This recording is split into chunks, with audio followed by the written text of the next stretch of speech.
It was like a 3-year business degree at Auckland University, compacted into 4 days, but not run by academics, run by billionaires who have actually built stuff. In America, like 7% of people are millionaires. That's just wild. And that's American dollars. You can get told that, wow, you're growing fast and all this, and then you go over there, they're talking about onboarding 700 people a week. I'm trying to hire one senior accountant. I can't do it. I haven't asked you if this is all right to talk about this, but you've taken a bet that I would say it's well over 6 figures. New Zealand. Yeah. This bet or decision or investment into what you're doing would be larger than most people will take in their life. Yeah, it's a combo of all three. Kind of does make you think, man, we don't go hard enough here, eh? I don't know if like private jets are extremely cheap over there, but man, like we were just sitting in that hotel and they'd just fly over like every 30 minutes, just taking off one after the other. What do you want from your life? And then what actions do you need to take to get there? And how can you do it as fast as you can?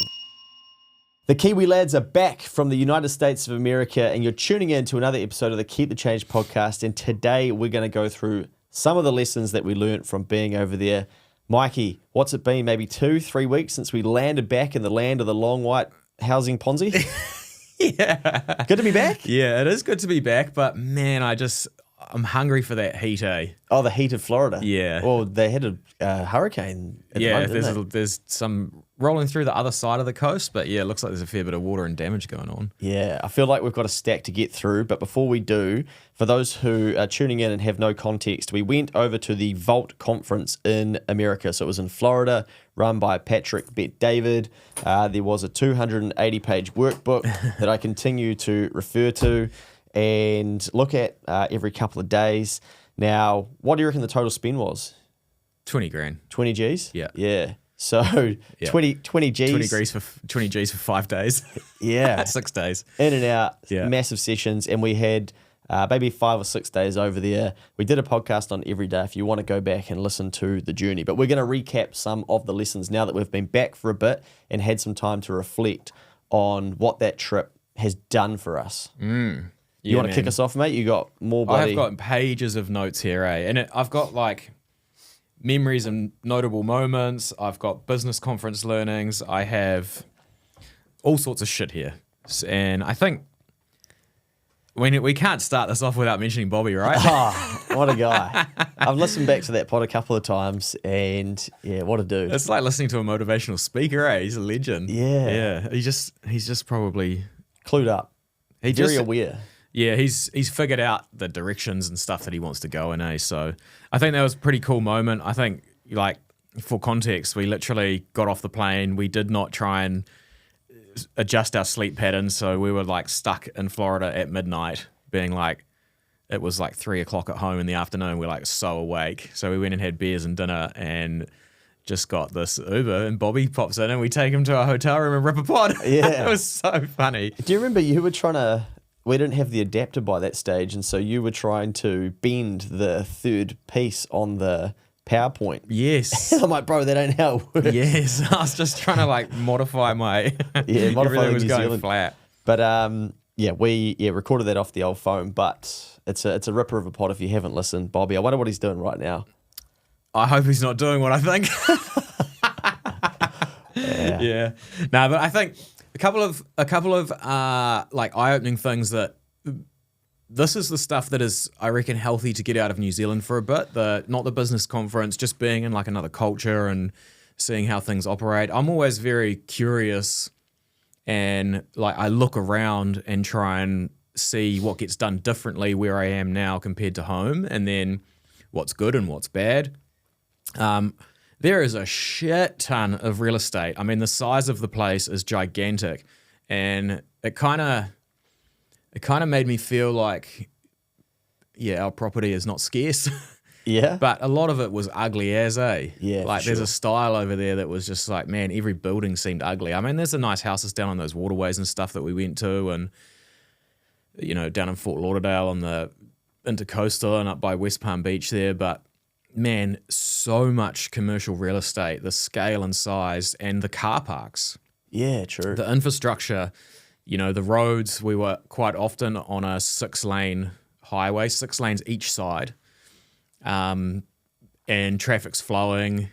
The Uber drivers, because we just Ubered the whole trip basically, man, they love the brake pedal, eh? Yeah. Remember that? They're just Zooming into lanes and then... Yeah, like it was 80 miles an hour, which is basically 130 kilometers an hour. We got told that there was no speed cameras in Florida, or maybe just started up in Miami, but basically they're outlawed kind of. And people just send it on the motorway and in and out, you know, changing lanes. But yeah, when it's time to stop, they stop properly. Yeah. So it's like hit on the brakes real hard. But the infrastructure and size there, you know, like you'd go to like the sports store or whatever that we went to. Dick's Sporting Goods. Big Dick's Sporting Goods. But the car park could probably take 1,000 cars, eh? It's nuts. It's just, the skies is just insane. Yeah. And that's all, like, I mean, they have the scale there, but it kind of does make you think, like, man, we don't go hard enough here, eh? In what regard? On the motorway? Just like, no, Definitely not on the yeah, motorway. definitely not on the motorway. I got pulled up on Thursday. Hey. Yeah. We'll come to that. Yeah. Why don't we go hard in? What do you mean? Just the size and scale and like pushing for more, eh? Like we seem to, I mean, I don't want to, I try to come back and positive, but we kind of like bicker and moan about stuff here a bit and like end up not ever getting anything done, you know? Like, Yeah. I feel like we've been talking about a new underground tunnel or some shit across from the city to the shore for like 10, 15 years now. Could be a bridge. Like, it just keeps just all talk. Yeah. We're all talk and no action. But a which lot is- of us individually do that too, because it's Yeah, well, role it's model. showing in our fucking shithouse roads and stuff, isn't it? Because we can't get anything done. But even I mean, like individually, then we just consume and consume and consume, but we don't produce. And then if people produce, then we pull them down, Yeah. like for doing something. Yeah. And there is definitely a productivity issue here, and I couldn't not think that it was like partially regulation based when we were over there. We were sitting on this motorway, coming off the motorway, and it was like shrunk down to a 4 to 8 lane motorway from a 6 to 12, and they were down the middle strip. The road workers were there, like mowing the lawn part on it, and there wasn't any cones out. There wasn't any like warning sign. There wasn't a lane closed. They were just like responsible for looking out for themselves and making sure the grass got cut. There wasn't like, if it's like that, that means that there wasn't a permit filed so they could do it. So they're like, their job is to like get in there, park up on the curb, mow the lawn, and get out. Like here, they shut down the motorway, you know, and like that stuff compounding over time means that we don't get much done. And it's kind of, when you see it over there, I think part of it, because I've thought about it more since I got back, is like if you hit that person, you get sued and you get bankrupted or something in America. Whereas like, I don't know what the rules are here. You need to, everyone is scared to take on the liability in New Zealand because of all the regulation and shit, you know, and over there, personal responsibility or you're going to jail. Well, even, you know, one thing that I see a lot of is that small business owners, they don't want to hire someone because they're scared of what happens if they get the wrong person. And 71% of businesses in New Zealand are just, I shouldn't say just, but they are themselves. So they're sole traders. Yeah.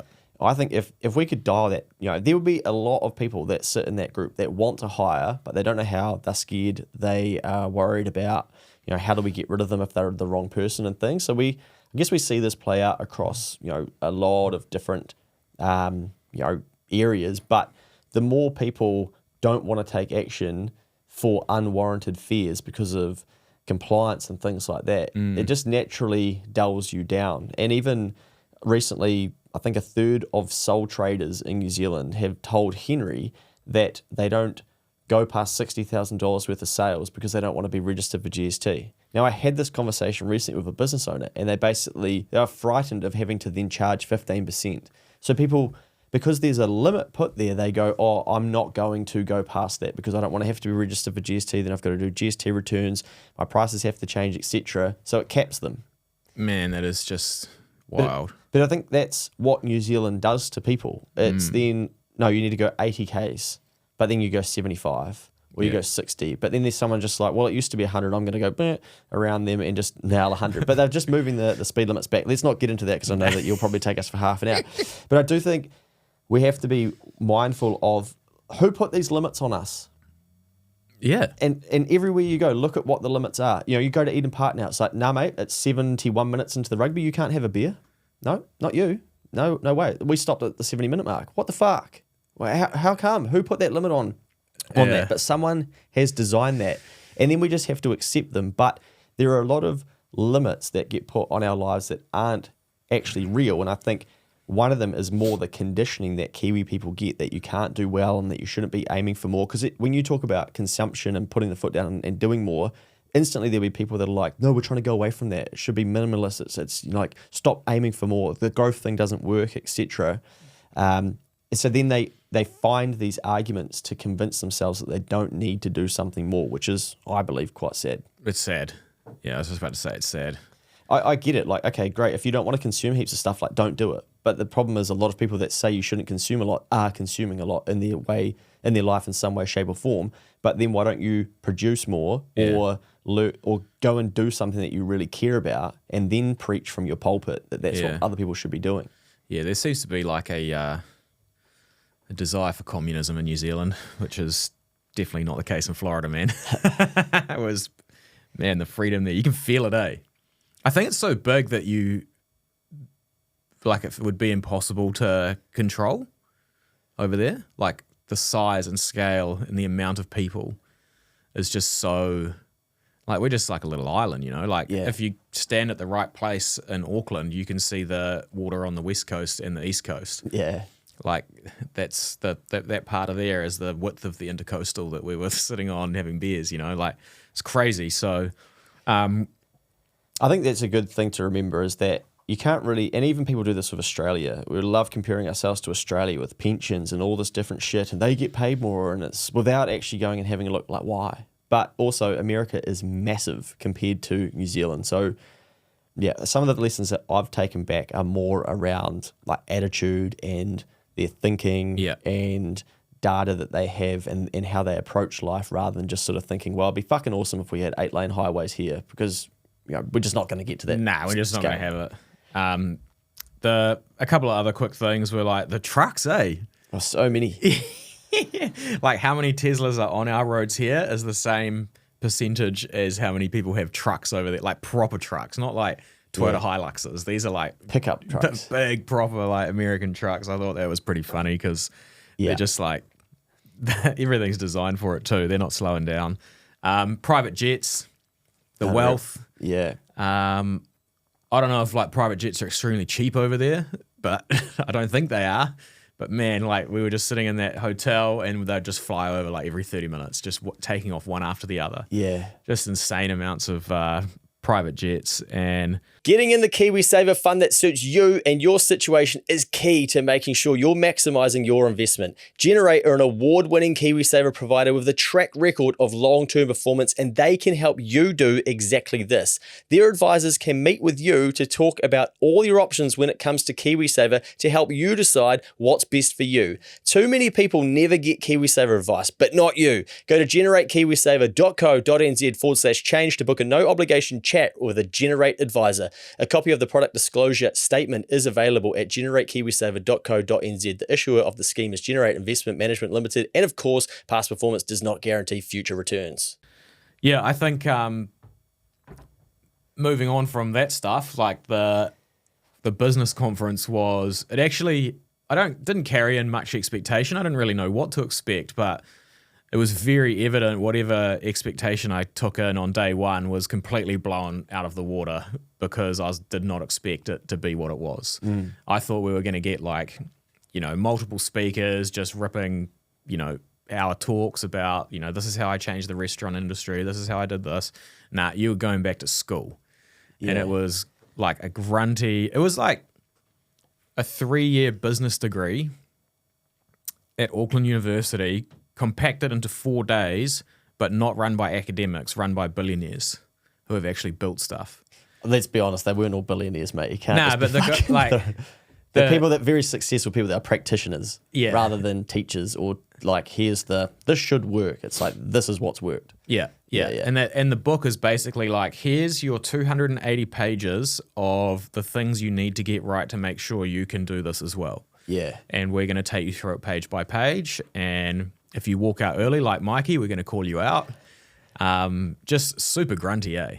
Yeah, I think in America, there's so many, because the scale's so big and because they have achieved so much in different fields, then there's too much data to ignore and avoid. So then when you are listening to somebody, it's like if I tell people, oh, hey, AI is going to be a really big threat to the world, people will be like, cool, man. But if Elon comes out and goes, AI is a big threat to the world, his voice carries a lot more weight. Yeah. You're like, oh, shit, okay. Then there's articles like Elon thinks it's a threat to the world. There's nothing, no one gives a fuck if I say it.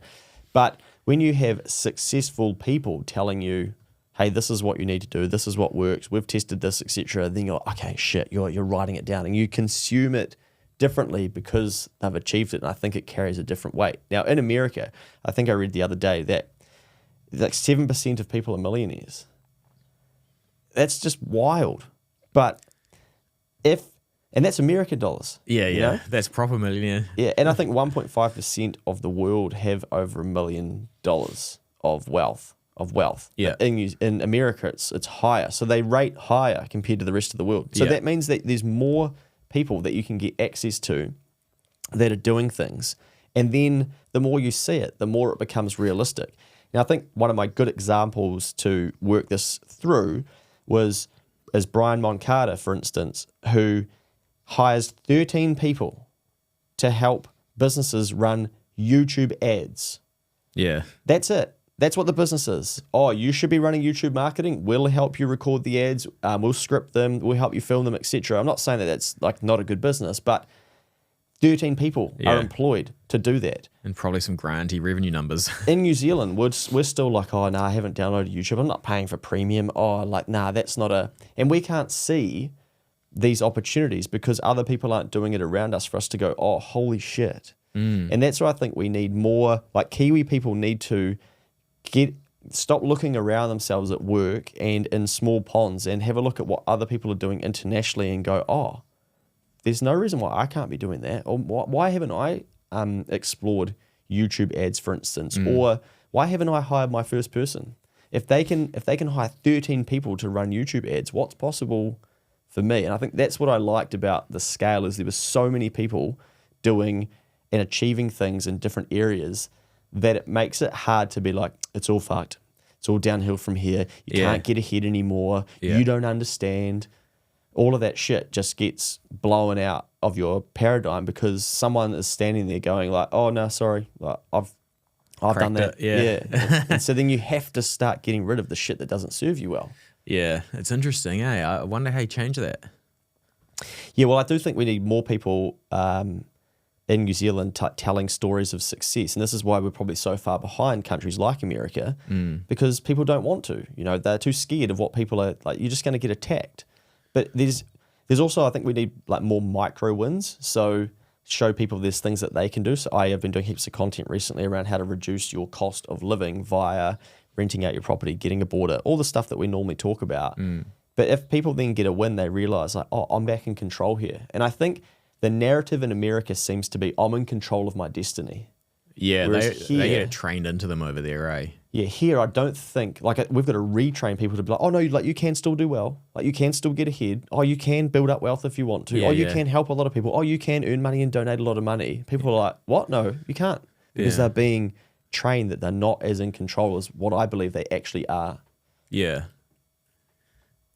Yeah, man, I'm so far removed from that thoughts process that I don't even know how to... Yeah, it's a funny one. I mean, of course you're in control. Yeah. But like a lot of people don't believe that. Nah. They're wired to believe that they're not. And they're being... I feel like I might be an American. Yeah, maybe. Maybe.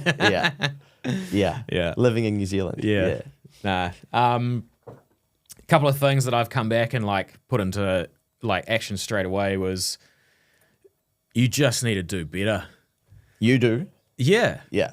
Like if I go and analyze my last 12 months and what I've done, and you know, if I go and talk to people and I get told all the time, they're like, "Oh, you've gone from like 1 to like we just did the Christmas party list the other day, and Guardian Smith's going to have 17 people at the Christmas party Shit. in 2 years, effectively 2 and a bit years." Busy ones? Probably. I probably won't be on the fizzy wines in front of the whole company, but yeah, I'll do that with you, man. Yeah, let's do it. Let's do it. And you sound like people are like, how are you growing that fast? And you kind of get like a false when people tell you that. But then if you like, because only truly you know what's going on behind the scenes, and probably Taylor, right? Yeah, Like she sees how hard you she work. sees a bit of it, and you know you can get told that you're growing fast and all this, and then you go over there, and it's like they're talking about onboarding 700 people a week and shit. We're laughing. Like looking at each other, cracking up, like, holy fuck, I'm trying to hire one senior accountant. I can't do it. Man, and you know, it makes you feel like all I felt like is getting back. I was like, man, looking at this last 12 months, I haven't done enough. Yeah. Like, and it doesn't mean going to work for longer hours. Doesn't mean, you know, doing more 7-day periods or just pure time effort. It means better decision making, faster movements, better strategy, more action taking once decisions are made, and just like if you're going to put your foot on the gas, like hold it down and go. Yes. And you know that suits me actually. Like I prefer to do things and ask for forgiveness rather than like, you know, drive at the speed limit.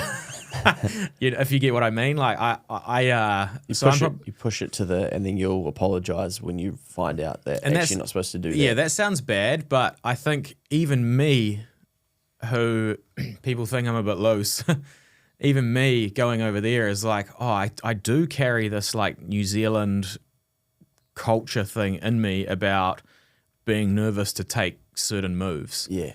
Because we do have that like tax the rich. We do have that like tall poppy thing going on. And I need to like 100% shed that and just fucking go. Nice. So do better, do more.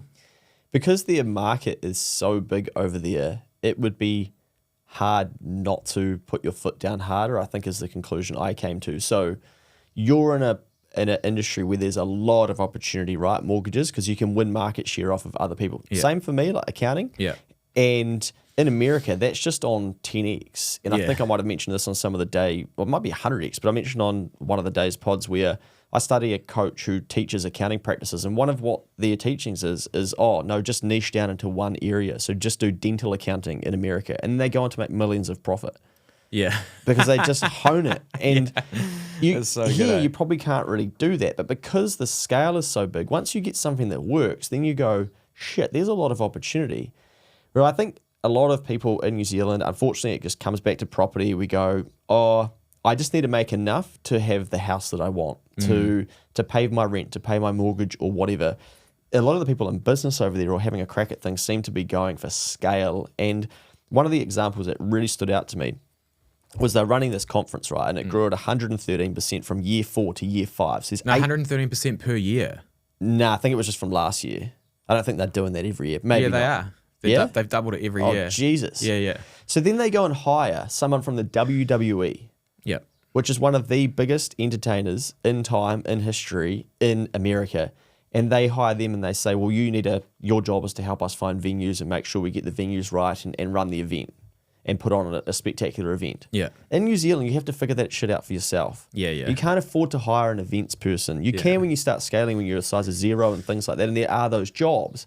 But because there's so much opportunity, I think they then go, okay, that's then the next hire. Oh, now we need chief technology officer. Oh, now we need this person. Oh, we need to throw more money into marketing. So they have to learn all of the skills of the game. So you go to this conference and they're covering all the skills of the game. Whereas here you'd be like, you know, Kiwis will brag to me in business like, oh, fuck, man, we don't do marketing. We're all about word of mouth. I'm like, mate, you should be embarrassed. Like, you should be embarrassed at talking like that. But they're like, no, we just rely on referrals. You rely on referrals, you know. Whereas over there, they're like, I need to learn marketing. Yeah. I need to learn YouTube ads. I need to learn Facebook ads. I need to hire the best in this part. Yeah. A business owner, a rather large business, recently said to me, I said, oh, what are you doing on TikTok? Oh, nothing. No, we don't think our demographics on there. And I'm like, well, my missus spends an hour a day scrolling on there, and she's in your demographics, so you might want to rethink that. I'm like, I promise you, take that back to your team. Because what happens is someone in the team goes, I don't like that. And no, that doesn't work. And so then you go, oh, okay, that doesn't work for us. But over there, they make it work. And like, we have to make it work. That's where the eyeballs are. Let's go. Yeah, and that takes me back to the next thing that I'm coming back with and probably going to drill down on a bit more is I have pretty much my whole life run everything I do in terms of business and work and, trying to move forward all on gut feel. And that comes down to, like, luckily I've got a reasonably good gut. Yeah. So I can, I know, like, do the right thing, try and provide value, make sure it's a good service, and those are pretty good things, like sort of values to live by, try and do it fast. And you can get away with that stuff in New Zealand and do really well. Beat the power game with PowerShop. If you want to get ahead with your money, you need to get ahead with your bills. Back in the day, I used to get a little thrill when a power bill would arrive in the mail and show that I was in credit. The thrill of being ahead of your bills is a feeling money can't buy. PowerShop is in the business of delivering that feeling. They do things differently, giving you the insight and control over your bill to stay ahead. With PowerShop, you can see what you're using and purchase power packs, which are discounted packs of power, ahead of time. This enables you to plan ahead and pay for power when it suits you. All in all, being with PowerShop means you're informed and empowered to take control of your power bill. So, what are you waiting for? Take charge of your dollars, kilowatts, and cents by switching to PowerShop. As a bonus, you can choose between a $150 credit or free weekends when you sign up. To see how much you could save, visit powershop.co.nz and get a savings estimate simply by uploading a recent electricity bill. And then you can sense when, like in mortgage terms, I know when a loan application is taking longer than it should, and then I can tell that the client won't be happy because I told them it was going to be a week and it's taking 3 or whatever, And those things are all gut feel. You can feel it when it's sliding down backwards, and you can feel when, the value hasn't been provided after a meeting, you forgot to say a few things, and whatever the scenario is. And I'm coming back and basically quantifying everything. Literally, like, gonna completely flip the back end of Guardian on its head and just like go hard on data. So I'm gonna follow, I can get snapshots of data that I use all the time. Like, I feel like I probably do it more than most people in the country. Yeah. There will be some grunty businesses that understand it. And I look at, lead flow and, time that applications take and the conversion rates of the advisors and myself and, all of that kind of stuff. But I'm going to take it to like the next level and basically have full system process, a back-end guide for how the whole thing operates. So, like, imagine if I died, someone could work in and read this workbook, and this is how you run this company. So I'm going to go like hard on that because they went into that pretty hard, eh? Yeah. They're like, you need to make sure that this is boom, boom, boom. Yeah, boom, boom, boom. But also, I think business over there, they're building as a sport, and they're building to sell as well often. So then data is really valuable when you go to sell. I think that would be the same here, though. Yeah, I think most people in New Zealand build businesses to service mortgages, but anyway. Yeah. But you're right, though, the data is. But because I see this when people go to sell their business and you read the information memorandum and it's like, we've been growing it. This is a fast-growing business. And you're like, please define that for us. What data do you have to back that up? And they're like, it's like fucking cool to write that down. Now give us the data. Yeah. Oh, can we please get the customer volume numbers from last year to the year before? And they're like, we don't track that. It's like, how do you know you're a fast-growing business, or you're growing, your sales are growing? Your sales haven't actually kept up with inflation. Yeah. Oh, they're higher than last year. They haven't kept up with inflation. Your sales could be declining. Yeah. So yeah, you're right. Like, a lot of people don't actually track data because you sort of don't have to here as well. You can just kind of go, is this working? Yeah. I think over the next couple of years here, it's kind of, well, we always seem to be 10 years behind, but with the AI stuff that's coming, like, I've already mucked around with AI and data. Yeah. It's kind of going to become inexcusable not to have it, I reckon. If you want to be like a horsepower shop, like, you're going to have to make sure that you've got it and you've got it available, because I can chuck in like a bunch of Excel spreadsheets with a whole lot of data and say, build me graphs. Yeah. And it comes out, and I'm like, here's the last 4 years of our growth rate. Here's the sales, here's the profit, here's the expenses. They've look, we've been growing this number here, and the expenses have stayed the same. So this has got scalability, Yeah. So I don't think, I think you just have to. I think it's not an option. I'm going to let the people in on something, and I haven't asked you if this is all right to talk about this. But you've taken a big bet recently, and we're not going to say what it is. Yeah. Because that's going to keep people, what the hell? But you've taken a bet that I would say it's well over 6 figures, New Zealand. Yeah. And we can't talk about it. But no. So you've made a decision, and you've basically taken a bet that you can trust yourself, and that's on gut and data and research. Yeah. This bet, I would say, or decision or investment into what you're doing would be larger than most people will take in their life. Yeah, it's a combo of all three. It's like, gut. And I guess when I see people do things like this, it reminds me how small we are conditioned to think in New Zealand. So it will just wash over people what you've done, because they just will be like, what the hell? But as an example, what I mean by that is that I think we get too many Kiwi people get stuck at, should I be investing? And it's like, that's not the question. It's, what are you trying to achieve? And then what should you be doing to achieve that? Now, in the States, one company is worth more than all of the houses in New Zealand. Yeah.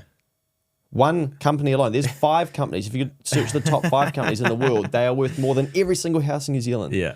And we're still stuck at like, fuck, property's it, man. It's everything. Yeah. And I asked this question is, if property wasn't the goal, nor was it so expensive in New Zealand, so just play with this in your mind, what risk would you take? And I think that part of why Kiwi people don't take a lot of risk or have a crack at something that they want to do is because A, they've been sold that the societal dream is to buy a property. So then if you deviate from that, you're taking a massive risk, because a lot of people are going to go, what are you doing? And secondly, because it's so fucking expensive to buy, to rent, and so much of our income is tied up in that, you can't afford to get it wrong. Because then you're going back and you're going to be behind all of your peers and all those sorts of things. That starts taking up a lot of mental rent, right? And then the solution is more income. Yeah. But It always is. instead, we tell people the solution is bark at the government, move to Australia, etc., etc. We get caught up in all these different things. Yeah. Instead of going, like, I don't even have a mortgage. And yesterday I spent 20 minutes on the ASB mortgage calculator figuring out how many years do you save off of a mortgage if you pay $900 a month. Yeah, and then yeah. I put it to fortnight and stuff. And I'm playing with that. I don't even have any fucking debt. But why I'm Why doing were you it? playing with this? Because I'm trying to like build examples, and I'm thinking, how can people not get excited by that if they have debt? How can they live? And again, it's a limit that the bank put in place. They go, we'll give you 20 years to pay this off. And you go, great, I've got 20 years to 30, pay this mate, off. 30. Fuck, I reckon worse. 35 or 40 is coming too at some point. And they gave you that limit, Yeah. and they told you how much you can borrow. You got bugger all control. Yeah. Your control is income, and actually you want to pay it off. You didn't go to them to be like, oh yes, my goal was to have a 30-year mortgage.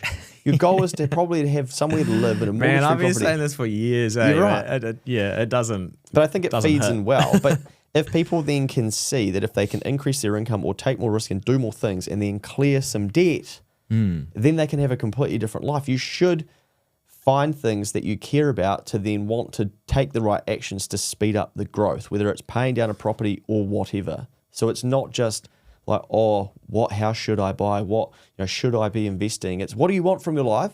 Yeah. And then what actions do you need to take to get there? And how can you do it as fast as you can? That's kind of like, we talk about like thinking a bit bigger and stuff like that. And thinking bigger can mean thinking about the whole picture of your life and what you want it to look like, reversing it back to today, and then taking the steps towards achieving it, right? Doesn't have to be complicated.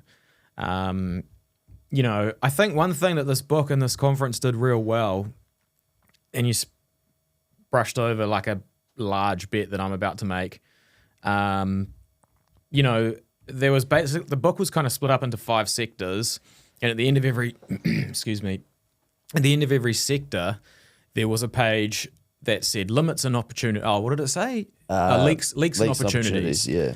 And it was, right, what are the leaks in this sector of your business costing you? And what are the opportunities once you write down, like you've gone through this and make these changes in your business? And that's very helpful as a decision maker, because I probably would have made the decision I'm about to make a year ago. You wouldn't I would have. Oh, I would have. I would have made this decision a year ago. Oh, I see. Yeah. So If you had thought about it from that framework. I've already been thinking about making this decision and bet for 18 months, 2 years. Yeah. But I just sat on it and sat on it and sat on it, which is kind of the same as having a mortgage that takes up all of your headspace when interest rates go up, because you've got something that's burning on your mind. You haven't made a decision. But when you quantify it and use data and think about how much are you leaking by staying in this lane? How many dollars per year extrapolated out for 15 years? What does that number add up to?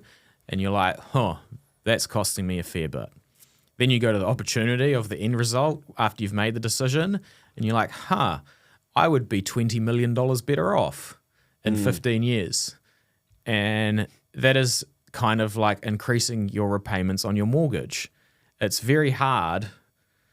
That's a great way to look at something like that, is like $50 a week saves you $50,000. Do you not want $50,000? No, because I don't even do KiwiSaver. But but like putting things into like quantifiable data and looking at it and thinking about it and then taking action on it will helping you make a decision around it. Yeah.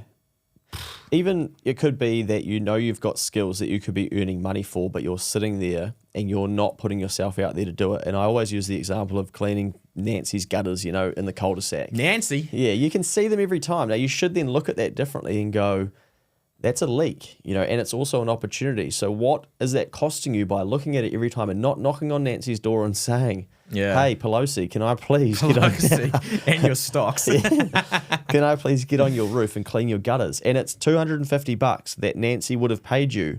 Then what could you have done with that $250? And if you do that once a month, how much cash do you then have? And then what would that do if you paid your mortgage down faster? Recently, someone said to me, oh my God, I've worked through this amazing course and all this stuff. And if we get an offset mortgage and we also look at the expenses we don't need in our life, and then we put those expenses to paying down our mortgage goes from 20 years to 7.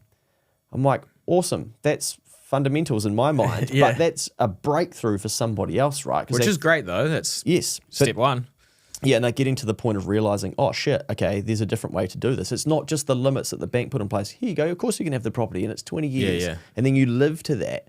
So you've got to explore it and go, no, that's a leak. If I do what they tell me to do, that's a great opportunity for them, because guess who wins? The bank, via interest. Yeah. If you look at it and go, nah, man, I want to cut that shit down to 7. I'm going to go learn from people that know how to do it, not people that tell you it's not possible. I want data that's going to back it up and go, yeah, that's doable. I want to have a lunch with that person.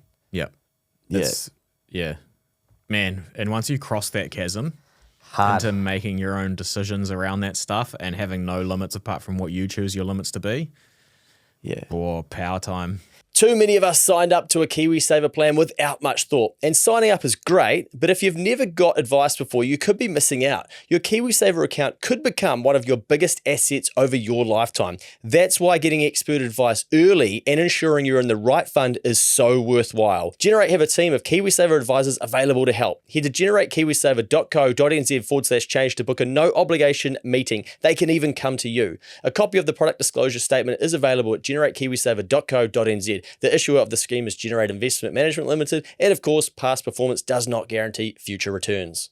One of the things that I like, mate, the Vault conference, so the slogan here is Future Looks Bright. Yeah, Pat always talks about that in his videos and stuff. Yeah. He's big on that. And I think that's, like you then create that as being your belief system, right? And that's why I've got Think and Grow Rich here, because that's something that I've brought since coming back. Because one of my regrets when I was over there, mate, remember we were in that Barnes & Noble, and there was all those books, and there was this Bible about selling. Yeah. And I'm like, man, I should buy that and put it on my desk, but we went and got another shit coffee at the Starbucks. The coffee sucks in America. Yeah. And then we went to NASA instead. He's laughing. We went to NASA instead, and I'm like, fuck, I should have brought that book. And so the other day I went into the mall, And I thought, if there's a Think and Grow Rich in a paper copy, I'm going to buy it. Like I've listened to this a couple of times, Yeah. but I'm going to buy it and I'm just going to chuck it next to my bed or take it to the office and just have it sitting there and do a couple of pages a day. And there was one copy there. Oh, wow. I'm like, thank you, I will have that. And the lady said to me, shit, books Meant are to quite be. expensive. I said, this thing's fucking not expensive. Yeah, that Like, is cheap. It's expensive not learning this. Yeah. But also in here, this is 1937. So there's a lot of talk around some of the things that were in the conference and just the way that successful people talk and live. You're like, oh shit, okay, they know some of these things. Yeah. But one of them is controlling your thoughts and what you tell yourself. Now, who you think is going to do better in life? Someone that walks around and tells everyone the future looks bright, man, there's a lot of opportunity, or someone that goes around saying, place is pretty fucked. It's all pretty negative. Oh, but there's no point. There's no point trying. Who's going to have a better life? Yeah. Because your brain is going to create that reality for you. Yeah. And it's going to turn up in a physical presence. Yeah, and I think I'm probably going to be a bit more off the back of that. I'm probably going to be a bit, I guess, like more proud or louder about it's us that fixes all this shit. It's entrepreneurs and people that solve problems and go to work every day to fix an issue, regardless of being extremely profitable or slightly profitable. It's the people that provide solutions to problems that are the ones that fixes it. And walking into the voting booth often does not. Yeah. It is those people. You need to support those other people, these people that are just getting out there, trying something new, taking risk, just carrying a whole lot of risk around with them all the time. Buying... What do we got here? No, you carry on. I was just going to say, like, there is risk involved in everything, but true problems don't get solved by your house going up in value. Ooh. It solves a bit of it sometimes. And I've been pounding this for like 5 years now. I still believe it's a store of value over a long period of time. So that's fine. It can be a good savings account. But yeah, fixing the world comes from people that are fixing problems. Yeah, I love it, mate. And I think, I've just pulled this out, and I literally, this is what I'm trying to find, and I turned straight to the page before it. Yeah, so nice. The brain is in tune of all the pages. We are on. I wasn't even going to talk about this. Okay. So I agree, and I think I don't want people to think, oh, you guys are just talking about how you went to this business conference and it's all about business and blah, blah, blah. That's not what we're saying. And what you just said there is it's people that create solutions. The people in your life that tell you it's all fucked, you can't get ahead, it's all broken, oh, I got to wait till Labour get back in, oh, we need a capital gains tax and it'll all get better. All those people, those are just opinions. And those are just their data that they use and they become their beliefs and then their life shows up like that. They are not your people. They will fuck you up and they will encourage you to be more like that. So my people are people who, think that the future looks bright, think that they can think and grow rich, that there is another way and that there are more solutions. And they no, ASB, you're not holding a mortgage over me for 20 years. I can clear this in 10. I can clear it in 7 and 15. Like, I'll fucking tell you how long it's going to take. Not you. I'm going to create the limits. And there was a personal identity audit that we had to do as an activity on one of the nights when it was like 11 o'clock at night. Yeah. But anyway, question 13 was, what type of people annoy you most and why? Oh, no. What did Luke write down? Poor me, victims, stuck people. And I've got, come on. I had 3. That's so good.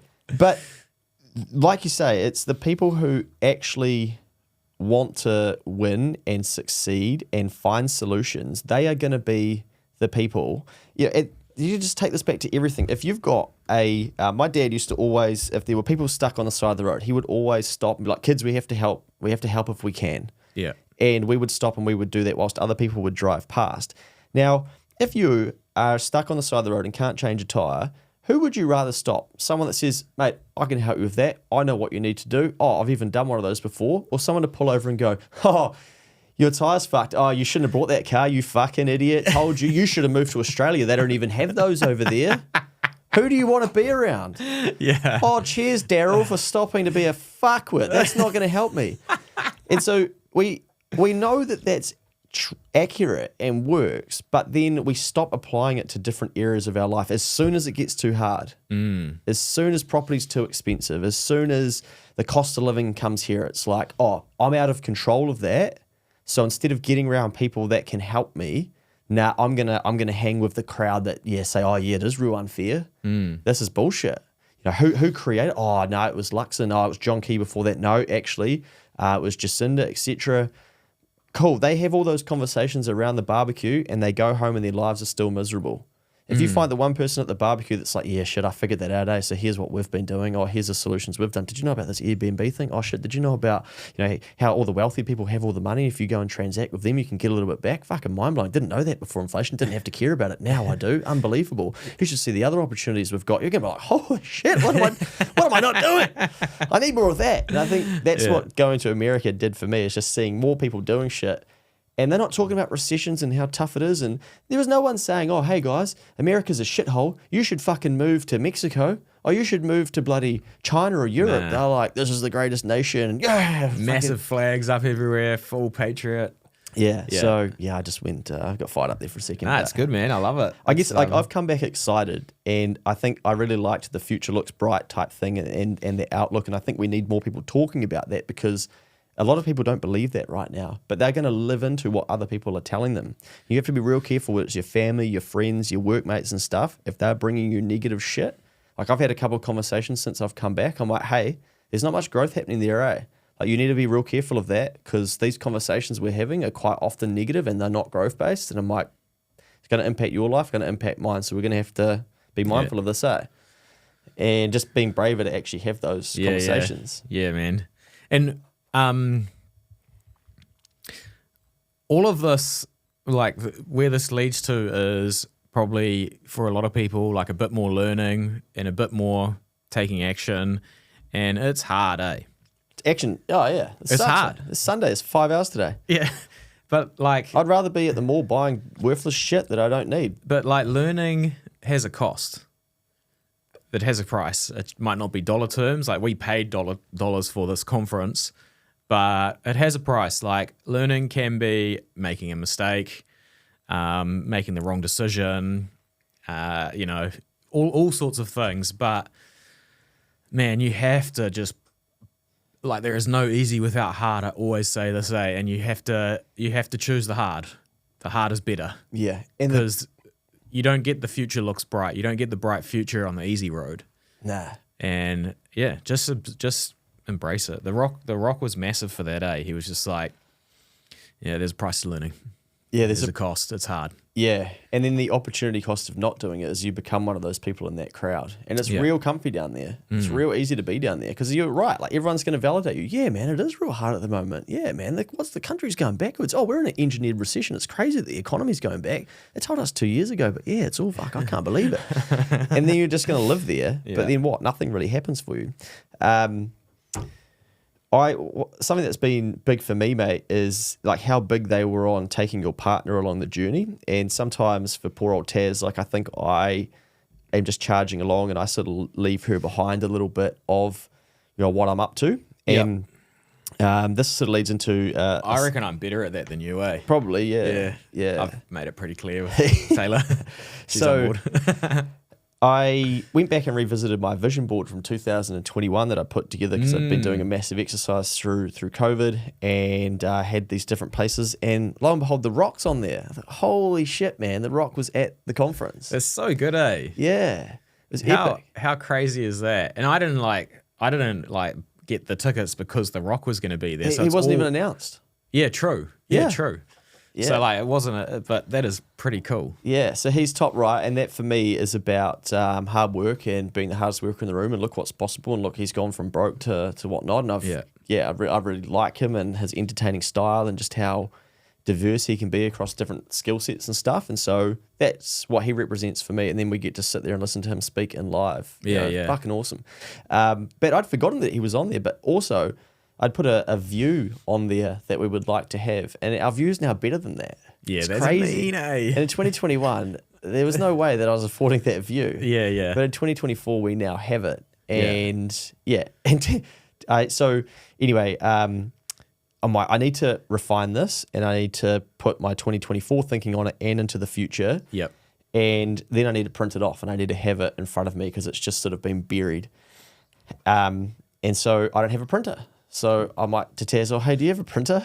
I need you to print me something. She's like, I can print that for you. I'm like, fuck, you can't let anyone at your work see this. Because they're going to be like, what the fuck is this? There is some space cadet shit going on here. So then I have to show Taz, like, oh, hey, this is my vision board. And Please didn't tell me you put Mars on there, eh? So I'm in the NASA shuttle thing. Yeah. and so she's like, what's that? Like, shit view, take that out of there. I'm like, oh, that's where I dreamt that one day we could live there. I'm like, now it's even better than that. But anyway, I have to get vulnerable and show her. But I think she had this moment of like, oh, holy fuck. Like, is this how big you're thinking and how big your goals are? I'm like, oh, hundreds of millions. I'm like, yeah. I'm like, yeah, well, I'm only 35. I'm only 35. So good. We've got heaps of time to go. I'm like, yeah. I'm like, well, why not? She's like, okay. And then she was like to me, well, what do you need me to do as part of this? And I'm like, well, just, come for the ride. Just make sure you want to do it. But she's like, I'll help you. I'm like, fuck yeah. Yeah, that's pretty cool. Yeah. So I'm like, we'll start by going to work and printing this thing out for me and laminating it. Do you have a laminator?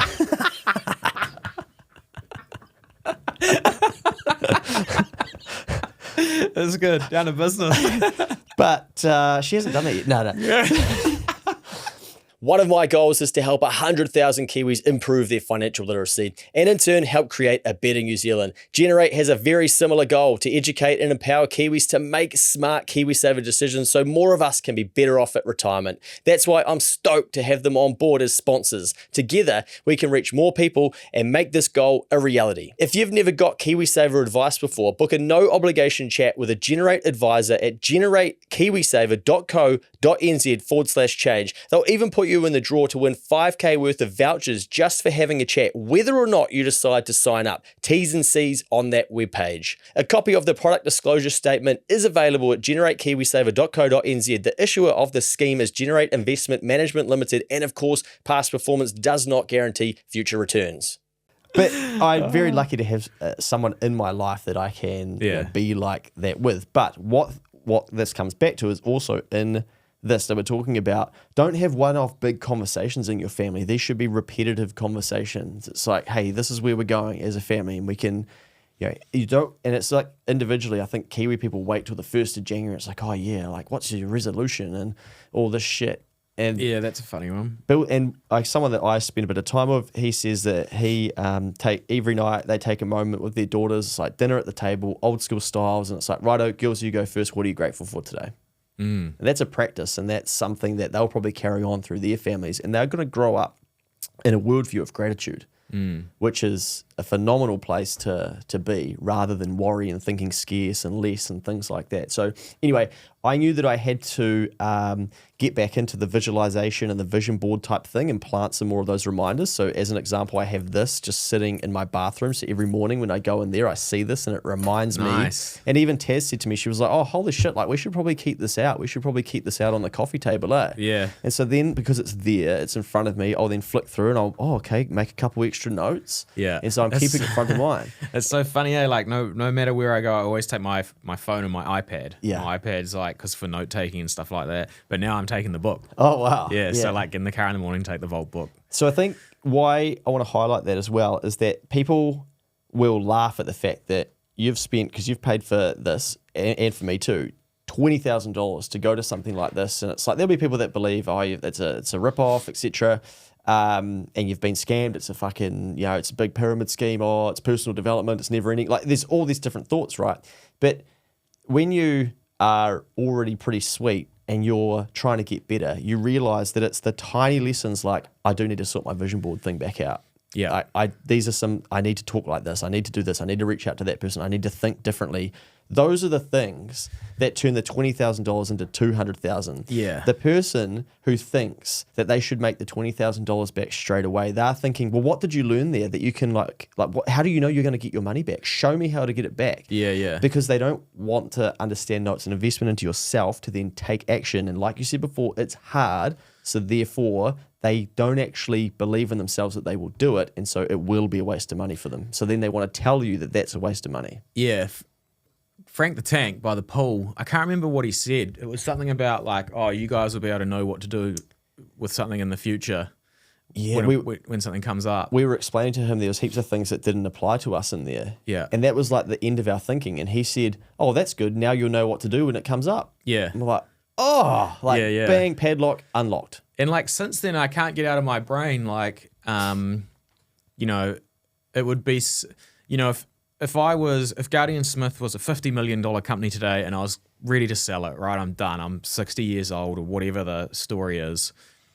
It would be stupid for me not to go and spend the 25,000 New Zealand dollars on the CEO ticket and get into those dinners before I make the decision. You actually mentioned twice whilst we were over there that you could see that in the future you're probably going to need to pay for that ticket to be around to get access to the right people. Which is what Frank's saying, right? So like I was already thinking it before he made it into words that actually meant something really clearly.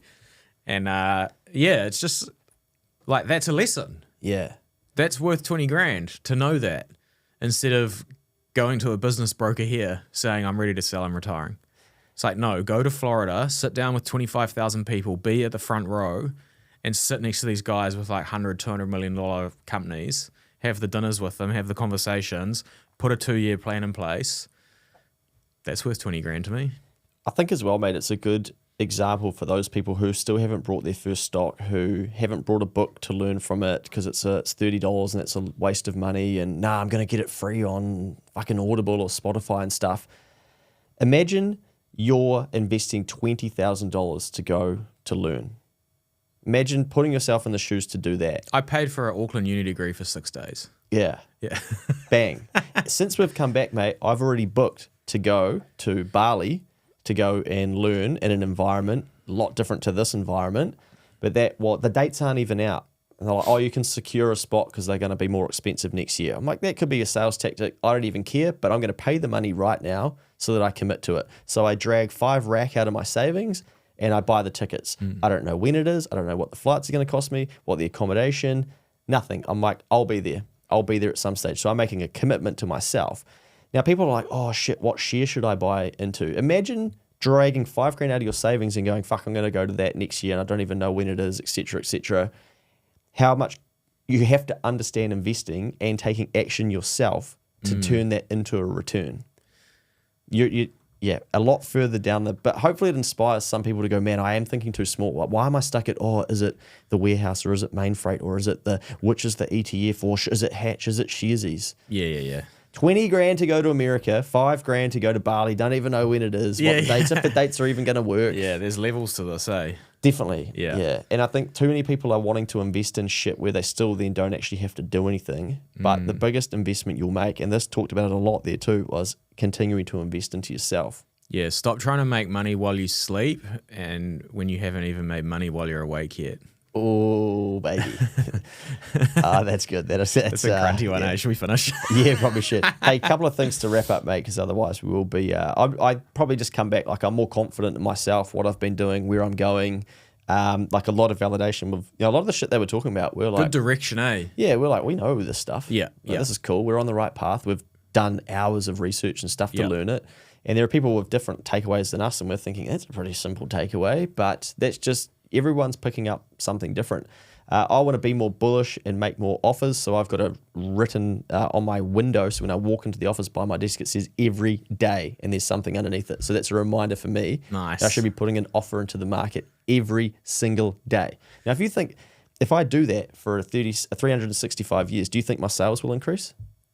No, of course it will. Yeah. It's stupid not to think that, eh? So then the 20 grand that is spent, it's already made back before you even make the first offer if you're going to take action, that is the action. Yeah. And I'm validating in myself. I'm like, fuck what New Zealanders think. I'm going to do it. I'm going to make an offer every day. Yeah.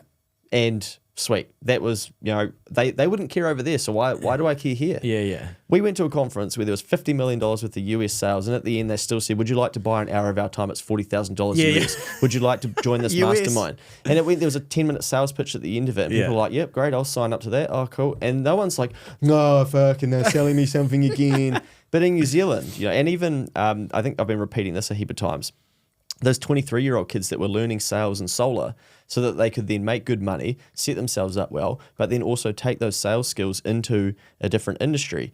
a 23-year-old Kiwi, bro. They go around saying like, man, I just taken a sales job and I'm going to go into, a different industry later on and I'm going to make 80 grand a year and I could even make 150. Your uncle's going to be like, mate, shut up. That's disgusting. Yeah. Sales, ooh, yuck. Oh, you're probably selling insurance, aren't you? Oh, you the scum. Fuck. Oh, solar. Oh, God. What are you... And, that's how we treat people. So we're like, and we stay away from things that can actually help people. Yeah, get your sell on, baby. Yeah, so there's going to be a bit more of that from me. The shit food and the shit prescription drugs that they keep giving everyone. I don't really rate that part about America. Nah, that seemed... that's not for me. Nah, that's not for me. I think if you live there, you would find good food. Yeah, we'd be forced Like, we had a couple of nice meals. Yeah. But, shout out to Joey as well. yeah. But some of the food, man, is just shit, eh? And when we're in that shopping mall, like every single place, you're in a food court and it was all shit. Yeah. The coffee's shit.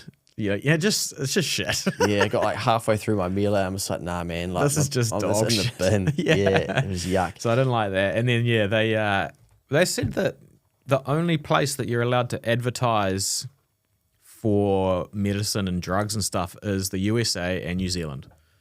In the world, everywhere else is banned. I don't even know. I'd have to spend 2 hours or 2 days unpacking that. That is. But yeah, there is a weird divide over there of people that look extremely unhealthy and then people that are on steroids. Yes. There is not much in between. No, and people being wheeled onto the plane in a wheelchair and shit, and just being sort you of can normal. see they definitely have worse. Yeah, the data shows that they're not healthy, eh? Yeah. And you can see that when you try and find lunch. Well, mate, it's hopefully some good lessons, and I picked up this nice cologne on the. Didn't you pick up shitloads of it? You fucking... Only this one, mate. I might have got a second one on the way back as well. But Bulgari Man Black, if anyone wants a cologne for Christmas time, tell your partner to get you one of those. Watching Luke in a perfume store is so funny. I could spend hours Yeah, there. you can just charge through there. Yeah, I love He's it, just eh? walking around spraying and walking through. It's definitely my thing. I find, man, you love it. It's so good. Yeah, it's very enjoyable for me. Well, mate, I had an outstanding time. I've loved rocking these in the gym too. Freedom, baby. So many American flags on the t-shirts. Well, we came back and went straight into Keep the Change Unplugged. That was insane. We could probably go another half an hour. Yeah, that on was epic. But no, it was well worth it for me, mate. It's just encouraged me to just keep the foot on the gas and keep thinking bigger. And they were talking about 40-year plans and. Yeah. You also found out that you're a Kiwi patriot. Yes. Because you didn't know what that was. No. Yeah. No, I've been Googling it since I've been back. And yeah, like someone said to me messaged this morning and said, is now a good time to move to Australia? I'm like, oh, fuck's sake, you just trying to wind me up? Yeah. I'm like, no, now is a good time to learn more skills, to then turn those into money, to then realise that you don't need to move to Australia to get ahead if you don't want to. Which will make New Zealand a better place. Bingo. Righto, thank you for tuning in and thank you for all the feedback that we had too. For you content creators out there, epic hack, take people on your journey. People loved the podcast every day. There's been so much feedback around, felt like I was living, I think the word is vicariously through you guys. Don't ask me to spell that. And, I was a part of it and I took different lessons and Bobby was a legend and what would Bobby do and just like all these different things, which... It's something so simple, but take your audience on the journey with the build up to an event or through an event because people are engaged and they want to see that stuff. And I noticed in the statistics as well that the listens and stuff were just humming and people were like waiting for the next one to come out. And no one was really like, oh, hey, the quality of the audio is not as good, man. It's not as good as it normally is. Yeah. No one said that. Because the story was too good. Bingo. Yeah. So the execution and the action trumps the little pieces that could be perfected, but you don't have the time to do it. And it's just raw and it's authentic and let's roll, let's get it out. So yeah, man. Righto, mate. Do you know what the dates are for next year's one? Well, I was just about to say, like, when we were there, I thought it was quite grunty and I probably wouldn't make it an annual thing, like maybe give it a couple of years and go back. But now that we've been back for like 3 or 4 weeks and I'm using the book every day, I'm like, man, maybe this would be valuable every year. Yeah. And you don't really realize that until you're back for a while and start using the ideas and implementation and stuff like that. So I don't know. I might go back next year. We'll see. Definitely go back at some stage. I'm going back 100%. Yeah, even just because they were speaking their vision into reality of basically how big they want it to be and whatnot. And yeah, I want to go and support that and be a part of that. Yeah, 100%, man. It's just cool to be in the room. So righto, there we go. If you haven't yet, please leave a 5-star review or put some content on your socials to help keep the change keep growing, and even like or subscribe over on YouTube. We'll see you on the next episode of the Keep the Change podcast.